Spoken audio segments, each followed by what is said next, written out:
क्या सच में मुसलमान रमज़ान के रोज़ों में खाने और पीने से दूर रहते हैं? रमज़ान के रोज़ों के दौरान क्या मुसलमान ज़रा सा भी खाना या एक बूंद पानी भी नहीं पीते हैं? हाँ, सभी वयस्क और स्वस्थ मुसलमानों को रमज़ान में दिन भर के लिए खाने पीने से दूर रहना होता है और ये अवधि लगभग 10 से 14 घंटों की होती है। इस पूरे माह रोज़े की अवधि में उनके लिए यौन क्रियाएं भी वर्जित होती है। वे ये सब कुछ ईश्वर को प्रसन्न करने के लिए करते हैं। इस उपवास अर्थात रोजे को अरबी भाषा में सोम कहते हैं और यह इस्लाम की मूलभूत स्तंभों में तीसरा स्तंभ है। पहला स्तंभ तो एक ईश्वर व पैगंबर पर आस्था है तथा दूसरा नियमित रूप से उपासना व प्रार्थना करना है, जिसे नमाज या अरबी भाषा में सलाह कहते हैं। रोजा एक प्रकार से इस्लामी व्यक्तित्व के विकास के लिए एक ईश्वरीय प्रशिक्षण शिविर है।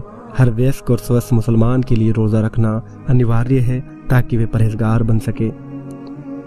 इसका बुनियादी मतलब हर उस काम से दूर रहना है जो अल्लाह को नापसंद है और सभी बातों को अपनाना है जो उसे पसंद है।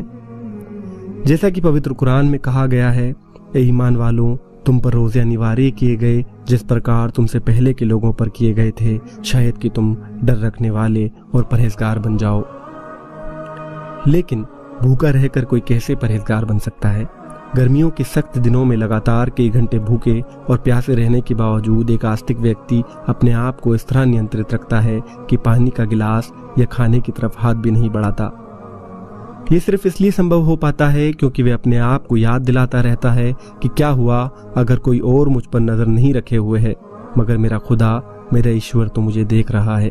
मैं उस सब कुछ जानने और देखने वाले से तो नहीं छुप सकता। इस पूरे माह उसे फिक्र रहती है कि वह अपने सृजनकर्ता की किसी तरह से अवज्ञा न करे और ना ही उसे नाराज करे।